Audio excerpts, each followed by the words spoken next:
Welcome back to the Football Tragics. I'm your host, Aaron, joined here just by Morty today. How are we doing? Good, mate. How are you?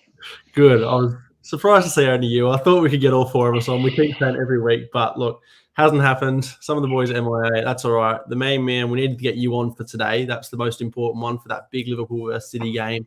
We're going to get straight into it. There's a few games that, look, I'll be honest, we're gonna fly through them. So we'll start with the Brentford win over Brighton.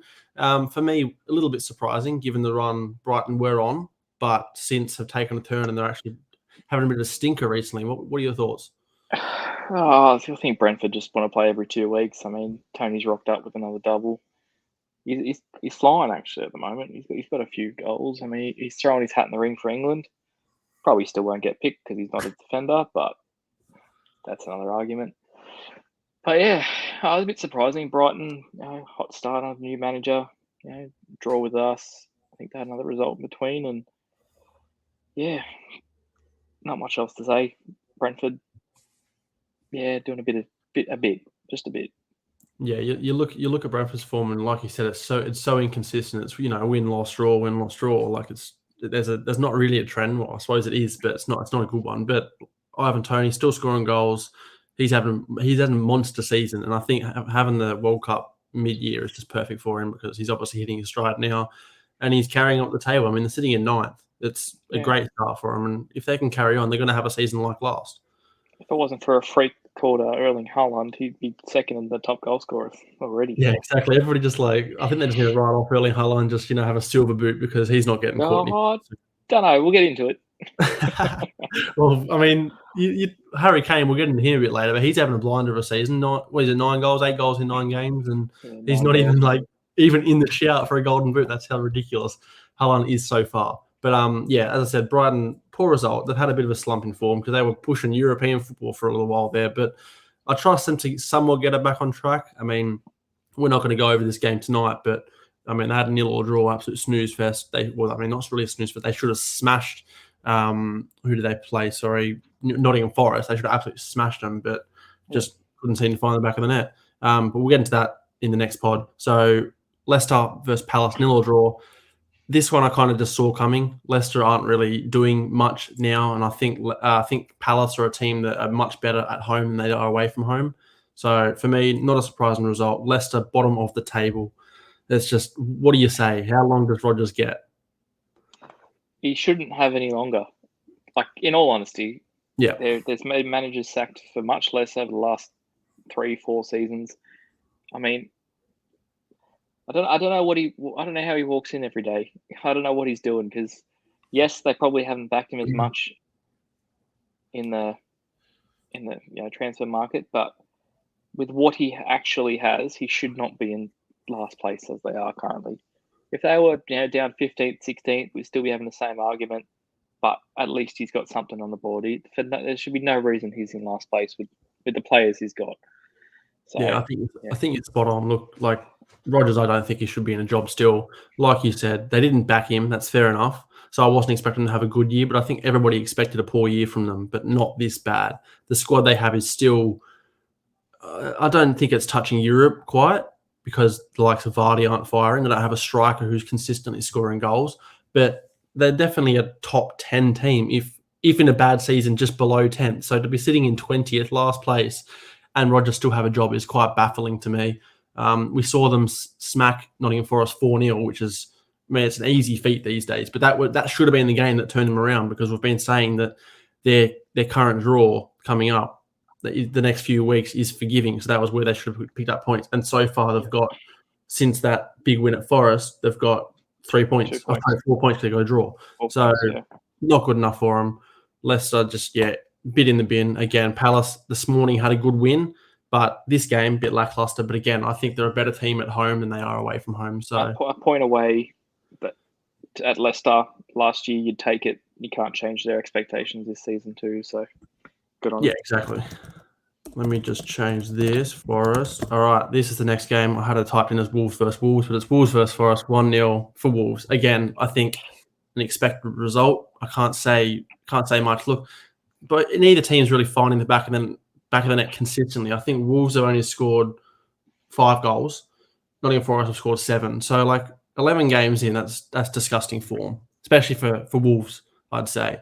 Again, their striker is Diego Costa is aging 34 years old or something like that, and I don't think he might not even score a goal on his return to the Premier League because they don't look like creating much for him.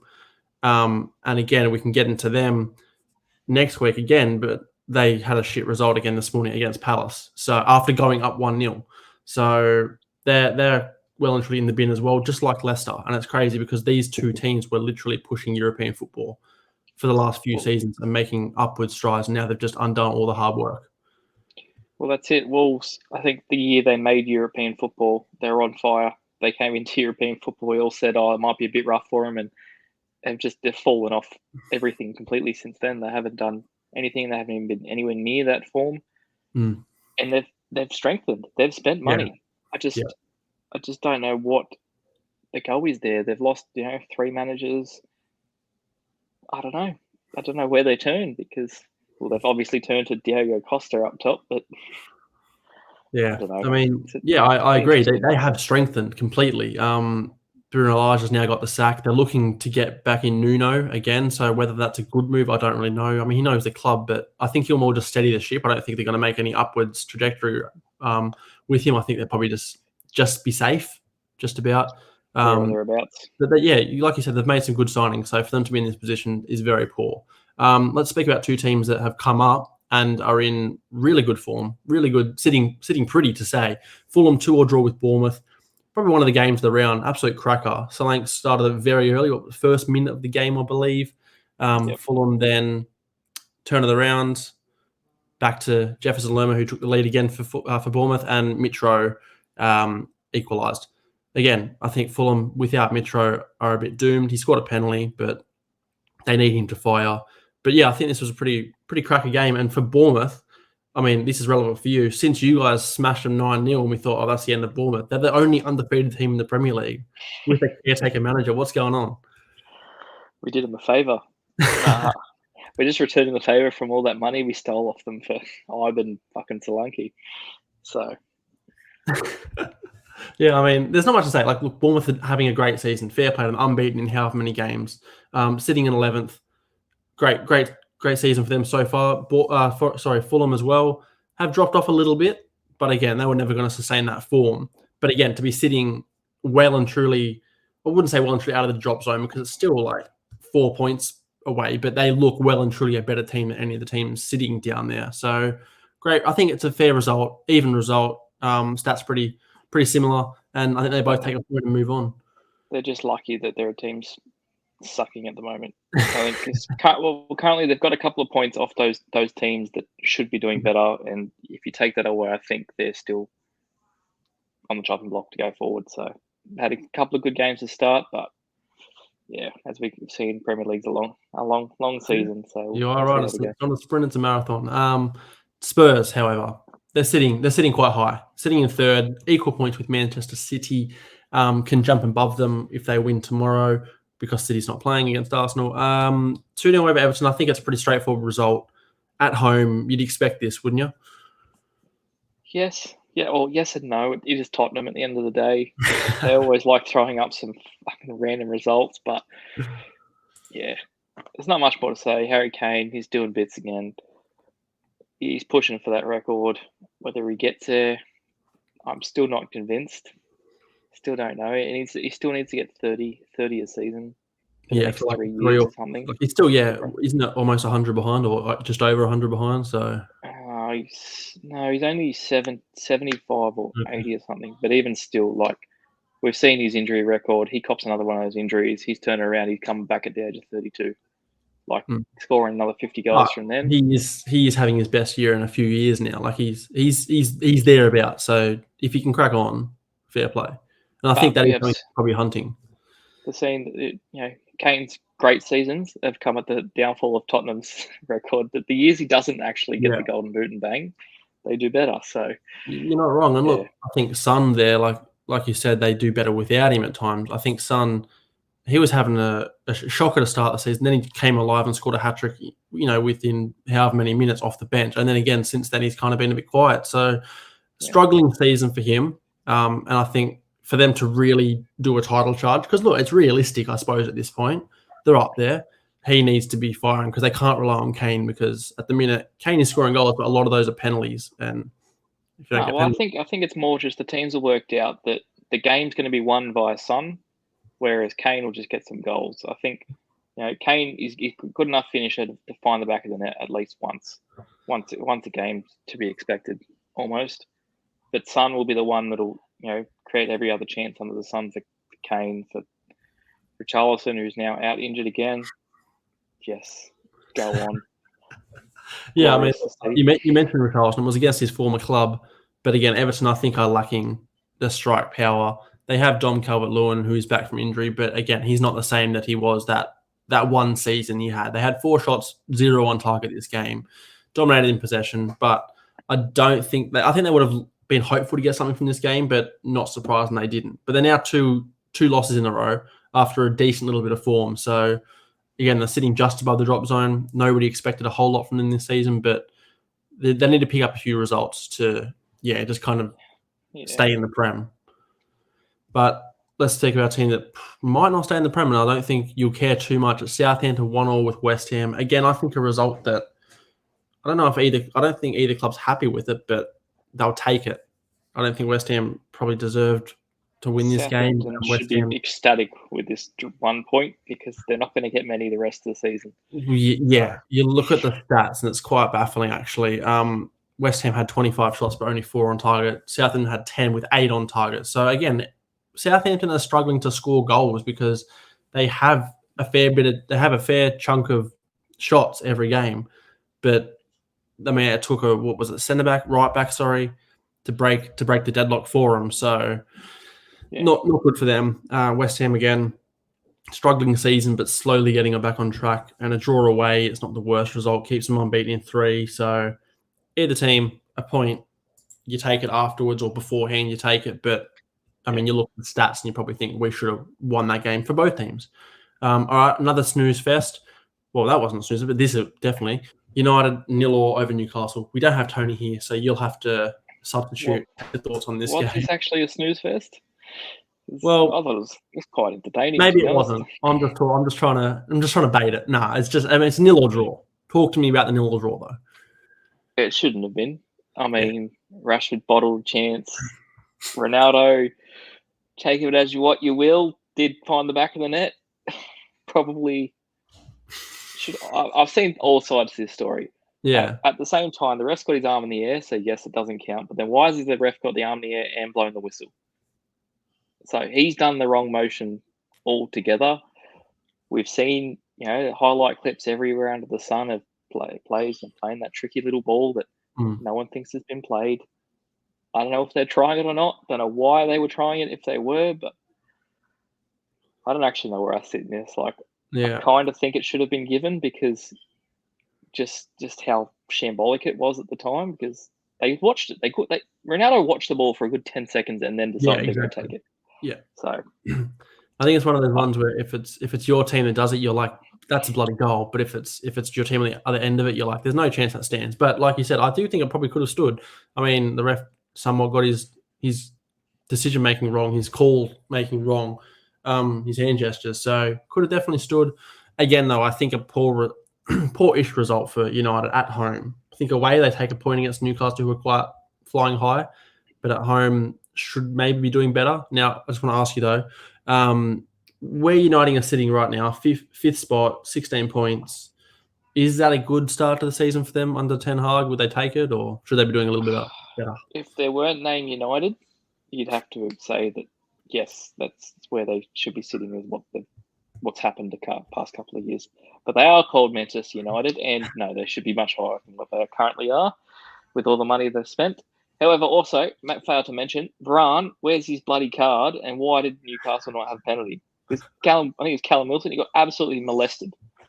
So, another saviour from that. Just thought I'd even it out there with my Ronaldo should have been. Yeah. So, maybe 1-1.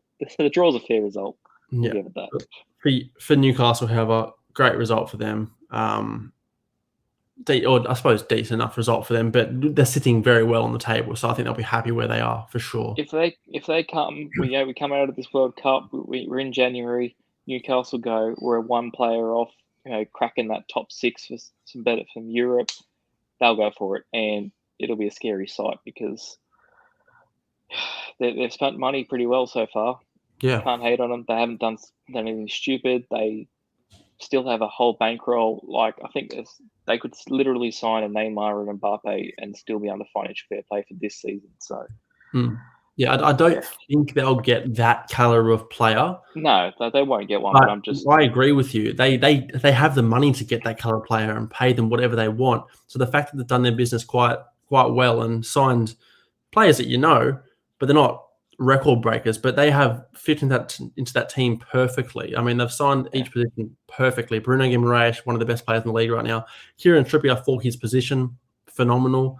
I mean, Chris Wood, a bit of a filler, but again, it's there. Dan Burn, they're just players that everyone's overlooked. The big 6 aren't after him, but they're going to do a job. And every window, they're going to continue to strengthen because they can. They have the freedom to. So, yeah, they're on an upwards trajectory. And, I mean, it's crazy, but they could definitely win a Premier League in the next 5 years. The only thing I say is that Sven Botman, absolute bot. He's like playing on FIFA easy mode. He's an absolute spud. But the rest of them have been fine. Let's talk about a team who very well and truly got away with one this week. Arsenal's 1-0 win over Leeds.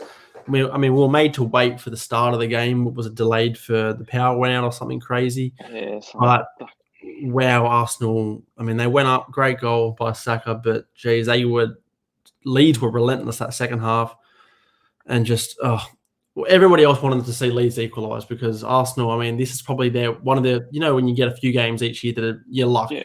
And you think this is us. This is well and truly Arsenal's result for the season that they have got away with it. They've got 3 points and they stay top of the table. It was a very end-to-end game. Fair play to Leeds. They put it on them, but again, couldn't quite break the deadlock. I believe there was a missed penalty. Was there, Bamford? Yeah. If it wasn't for a certain player called Bamford, I would have, wanted Leeds to win. But just his pure shithousery pissed me off that much that they deserved a loss after that, no matter how much pressure they put on Arsenal. So, but look, I mean, Arsenal, they got it done. Some results you've got to scrape by, and this was one of them for sure. This is what they've been missing last season. So yeah, absolutely. These are the games last season they would have easily lost. I mean, they lost these games to Palace 3-0 last season, so the turnaround's been ridiculous. Again, I can't see them winning the league, but I mean, every week they do surprise you. They stay at the top of the table, and I think there's still 28 games to play. So do they win the league? I'm going to say no still, but it could happen. It's on the cards. They're sitting in a good spot. Well, yeah, I mean, I wasn't here last week, but if some other calls, a certain, Arsenal centre-back, handball, I'm not going to get into it. I've had my piece, but, that game goes another way. They've still got to play City twice. Just Arsenal, hold your horses. You'll be down in 4th in no time. Yeah, well, look, like you said, they do have to still play City twice. They were meant to play them tomorrow. It's been moved so they can play the European fixture. So they do stay top for another week. They don't, I suppose, suffer a defeat to City if it was going to happen. So whether that's a good thing or a bad thing, and that game's being delayed, who knows when it's going to get played again. I don't know, but I mean, they're in a very good spot. So fair play to them. I can't knock them, that's for sure. They've only lost one game. They've won 9 in a row. No draws, so fair play. Let's move into another team that well and truly got away with it this week, and it was Chelsea. 2-0 over Villa. It's one of those games where you wake up, you see the score, and you're like, oh, okay, that's pretty fair enough. But, geez, we definitely got away with this. I mean, watching it live, I was sweating like crazy. We got lucky.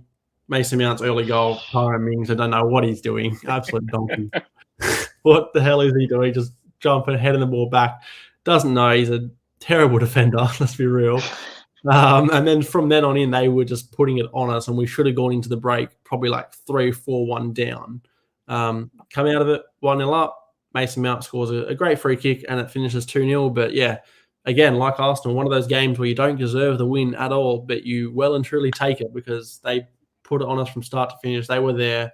And I think it shows on Villa's end that they still kind of have that. They have it about them. They're there, they just can't score. And however long Stevie G has a job, I don't know. I'm hearing strong rumours that if they lose tomorrow, he is out of a job, and they've got that sacking ready to happen with possibly who is it? Poch coming in. That'd be interesting. But I don't know. They still they don't look like a team that is struggling, but they just can't score. So, what are your thoughts on that? Stevie J he's probably gone. I don't know. Like they haven't played bad football. They're almost playing Liverpool ball of we're going to concede, but we'll win. But they're just lacking those players that can finish. Because I think Bailey hit the crossbar, someone else hit the post or something. Yeah. Keffer made I think 7 saves, a triple save at one. Kepa is living up to that $100 million price tag. Finally. But look, I don't know. I still think they should be giving until January. I mean, they've played good football. They just haven't got some results, and they're not sitting there on the bottom 3. They're not Southampton, and if they're only a point above Southampton, though. I don't care. The 1 point has lost me the title for 2 seasons out of the last 5. It's all it takes. You don't need it. But if Ralph still has a job, if Roger still has a job, then Stevie should still have a job because at least he's enjoyable to watch. The other 2 are just snooze fest. Okay. All right. Before we get into the big one, then, what are your thoughts on Chelsea then under Potter? I mean, we're 4 in a row in the Prem, a lot of clean sheets, scoring a decent amount of goals. I think we're looking pretty good. We've knocked off AC Milan twice since then. What are your thoughts? I think you would have done no different under Tuchel. So I just think there's just a person with some joysticks at the top, and the Chelsea team, you've bought enough players, they can just do as they please, to be honest. So that's fair enough. All right, let's get in the big one then. I mean, it needs no introduction. It's the biggest game in the Premier League season for the last however many years, every year. But you knocked them off. 1-0 over Man City, kept Erling Haaland, 0 goals, couldn't break the net. And it's a much needed result for you guys, and probably a poor one for City in the grand scheme of things. Talk to us about the game, your thoughts. Well, it didn't fail to disappoint. There was many talking points from this game. Start off with a certain referee who should no longer have a freaking job. You feel my pain, finally. It wasn't even the result that the calls he was making, that was shocking. Like Bernardo Silva, I hate United players less than this bloke. He's an absolute rat. He's an actual rat. He's a twat. He's a 4 foot nothing. Haaland had to come push him away, and Haaland just got his palm out the side, and he's the size of him. Just an absolute numpty. But in saying that, what was it? Milner pushed him over the sideline. That should have been called a foul to start with, and then all the other shit that continued on after that would have been nullified. Because after that, Bernardo Silva chucked his little tantrum. Fair enough, he got pushed. It wasn't too bad, but everyone, retaliation always has to one it up. Next thing you know, he's pushing into Salah. Then someone else comes in and pushes him along, and then all of a sudden, Bernardo Silva's hanging off Salah. No foul then. And then he's got the hide to Sook again. I'm just like, what is going on? This bloke's got no control of the game. Apparently, he said he wanted to let the game flow and blah, blah, blah, blah. No, there isn't letting the game flow because, Haaland's bloody high foot. What was it, 5 weeks ago against Palace? Gets nothing. Same thing, Mane 4 years ago. He gets sent off for, cracking Edison's head open. All keeper protection. Then we get to Foden's goal. Oh, clear goal from his point of view. Meanwhile, Haaland's basically kicked Alisson's head off. So that call is the right one, in your opinion? It's the right one. I mean, it's a foul on Fabinho. Even if you want to say that as the game was going before that, you'd watch it again, and Haaland's basically just kicked Alisson. So, we talk about keeper safety. If that was ruled a goal after that, I would have been flipping chairs. Yeah. But on the brighter side, we did put one away finally. Salah, the bloke he found the net, but he could have also sweated, and Jota found the net. And then in saying that, Nunez as well could have sweated, and Salah had found the net.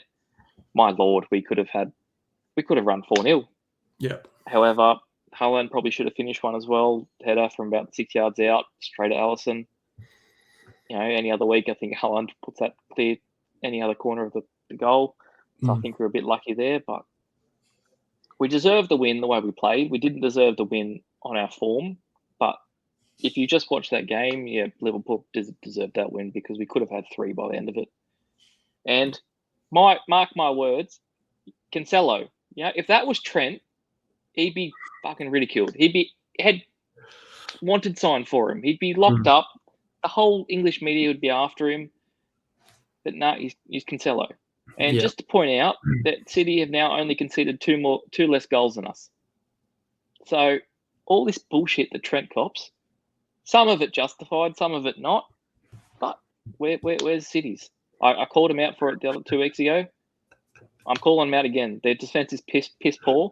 They've spent all this money on all these players. Diaz is a fraud. Cancelo's a fraud. All these Portuguese twats are just a bunch of frauds. You can say that because Jota's now injured again too. So, rip in. Look, you're hugely dominated in possession, but possession doesn't win games. You got that 1-0 win. It's all you needed, that 1 goal. But you definitely could have had a few more. That's for sure. But Cancelo, I think for how good of a defender he is, that was a shocking moment for him. And I do agree with you. If that was Trent, nobody's hearing the end of that. That's for sure. It wasn't even just the goal. He also got done about 3 times by Nunez when he came on, and it's Nunez.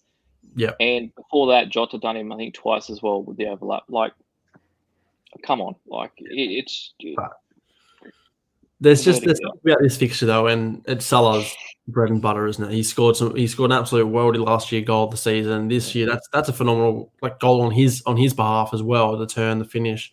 I mean, Alisson. So it's a massive result for Liverpool. I think it's a poor result for City. They're still sitting, well up there. They're only 4 points behind Arsenal, but it's 4 points now that, I mean, they probably could have reduced again to 1 tomorrow, but they don't get that chance now. Liverpool, for you guys, it's much needed. It kind of gets you back on track a little bit. Well, in fairness, last year Liverpool were further behind, and we're about 4 points behind at the time too, and we were written off, can't win it. We only finished 1 point behind them, so 1 point and 20 minutes of 2 goals, but it's in the past. I'll get over it. We're going to wrap it up because, like you said, you covered it perfectly. The game as a whole, I mean, you narrowed it down perfectly. It's a great result for you guys. So with the game in hand, you're getting back on track. I mean, you're still in 8th. It's not great, but it's getting there. Hopefully, for your sake, Nunez can start to fire because that's kind of the one thing that might be missing for you guys. Well, we've got West Ham tomorrow morning. We've got Nottingham Forest on the weekend. Couple should be wins. Should be another few. Gets you back on track. Who knows? Well, we could be sitting here Sunday morning and Bobby could have another hat trick, and he'll be only like 4 goals behind Haaland. Yeah, fair. So, he's having a good season. Look, that's where we're going to call it for the night. As I said, there's a few games that we'll play this morning. There's a couple tomorrow morning, and then we've got the weekend's action. So we'll do a double week. Next week. Next week. So hopefully we can get the other boys on. Who knows? Maybe I don't know. Maybe I'm not here. Maybe you're not here. I don't know. Hopefully we can get 4, if not 3, or whatever. But Morty, thanks for joining me, and I'll see you again next week.